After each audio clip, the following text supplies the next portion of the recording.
Well, Harry and Meghan, the Duke and Duchess of Sussex, are not working royals. They've made that repeatedly and screamingly clear to anyone who wants to hear it. Wait for it. Podcasters, authors, influencers, jam sellers, sure. But they left us in no doubt when they left Britain and the royal family that their royal duties were done. No more flower shows on a wet Wednesday in Stoke. So that doesn't make sense. It came as something of a surprise to many of us this week when the formerly royal couple landed in Nigeria in Africa to embark on what looked, sounded and felt very much like a normal official royal tour. In fact, it ticked every single box on the royal tour clipboard. It was a lavish welcome ceremony, festooned in traditional decorations and attended by glad-handing local dignitaries. What do you mean by that? Photo opportunities at local schools and warm handshakes with beaming children. There was a visit to the state governor house with speeches and tributes from officials. This was certainly no holiday, nor was it a private visit. It was a renegade royal operation in full swing and a booming look at what you could have won message to their ailing family in Windsor. Look at this. Meghan even revealed that she is Nigerian after taking a DNA test. But as she explained to audiences in her typically humble and self-effacing style, the clues were there all along. Are you serious? And what's been echoed so much, really, in the past day by men and women alike is, oh, we weren't surprised when we found out that you were Nigerian. Oh, no. And, Stop it. And I say that mostly as a compliment to all of you, because what they define as a Nigerian woman is brave, resilient, courageous, powerful. Humbling. That is the word you'd associate with her, isn't it? Well, Harry and Meghan knew exactly what they were doing, of course, and I'm sorry, I'm very cynical about it. In the build-up to their wedding, commentators heralded the boundary-breaking power of the newly biracial monarchy. That fact has been lost in the onslaught of race baiting the couple have unleashed ever since. But I know it's true because I wrote that myself on the day of the wedding. The actual royal family, meanwhile, has an increasingly fraught relationship with the former colonial nations, not helped by the brazen and discredited accusations of racism flowing from the Sussexes themselves. Prince William and Princess Catherine were pilloried for perceived missteps on a tour of Jamaica, where they shook hands with locals through a chain-link fence. The royals are met with ill-conceived demands for reparations and apologies for ancestral sins on every royal tour these days, culminating in King Charles saying this in a speech in Rwanda. Wait for it. It seems to me that there are lessons in this for our Commonwealth family. For while we strive together for peace, prosperity and democracy, I want to acknowledge that the roots of our contemporary association run deep into the most painful period of our history. I cannot describe the depths of my personal sorrow at the suffering of so many, as I continue to deepen my own understanding of slavery's enduring impact. How? Hold on, bro. Important to remember that it was Britain, of course, who began the end of slavery. Never gets mentioned in any of these debates. But they knew the context of Sussexes. If one thing we learned about Harry and Meghan's family trashing, money-grabbing strategies since they quit the UK and the royal duty, is that they don't do anything by accident. Every frame of this trip was storyboarded for maximum impact. Clearly the lucrative deals that fund their lavish Californian lifestyle He's serious. might be running a little dry. Rebooting this rent-a-royal racket is a profitable way of rekindling interest in their fading brand. Some commentators are even speculating that Meghan fancies herself as a future American president. How? And to be fair, the campaign slogans, well, they write themselves. Make America hate again, build back bitter, or maybe just lock her up.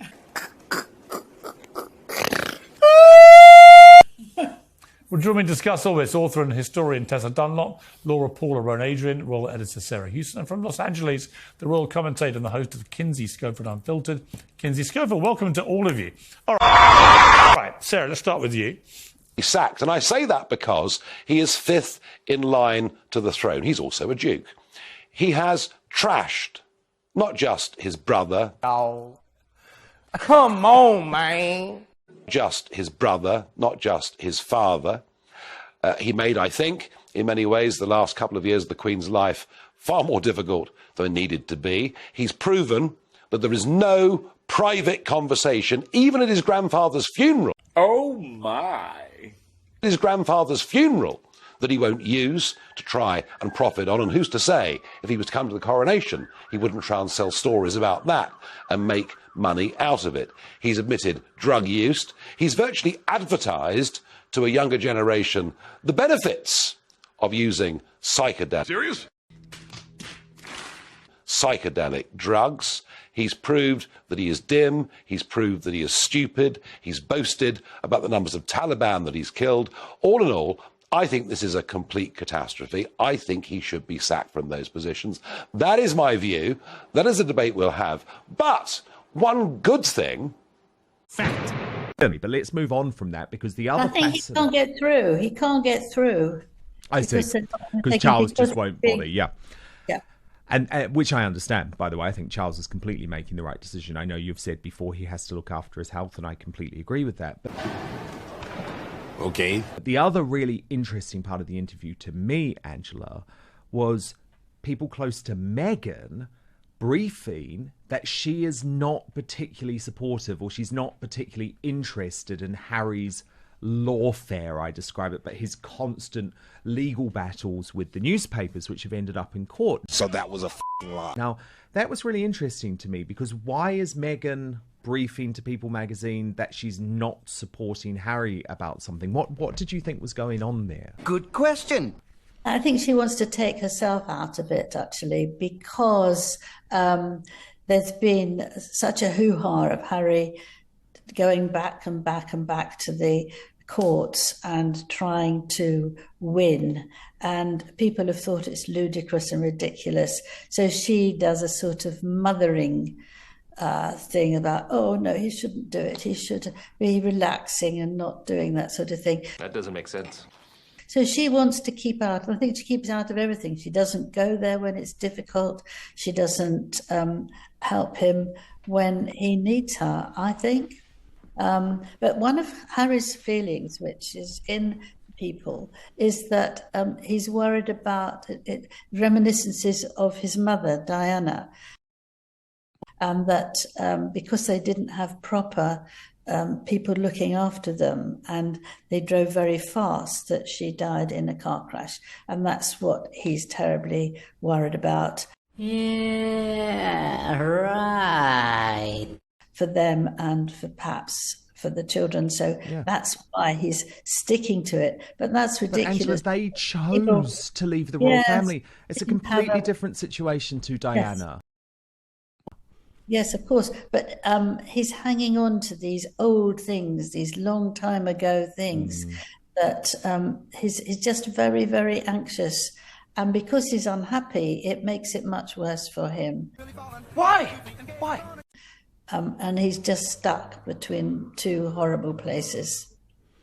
Yeah, I know, but the Diana thing is ridiculous, Angela, because look, by the way, I don't think Diana should have lost her security. Okay, I'm listening. You have my attention. Because she wasn't particularly keen on the divorce, and it was cruel. It was really cruel.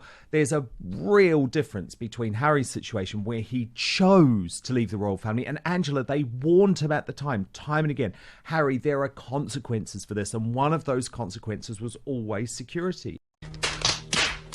And he was warned.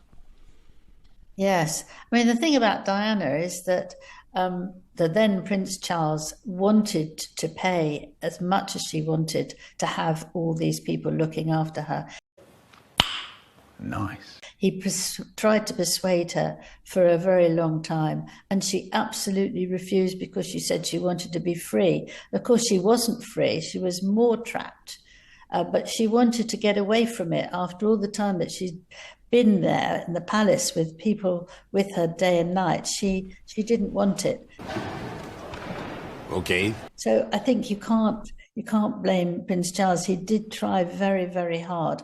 And because he offered all the money for anything that she wanted, she could have had it. And she didn't wear a seatbelt.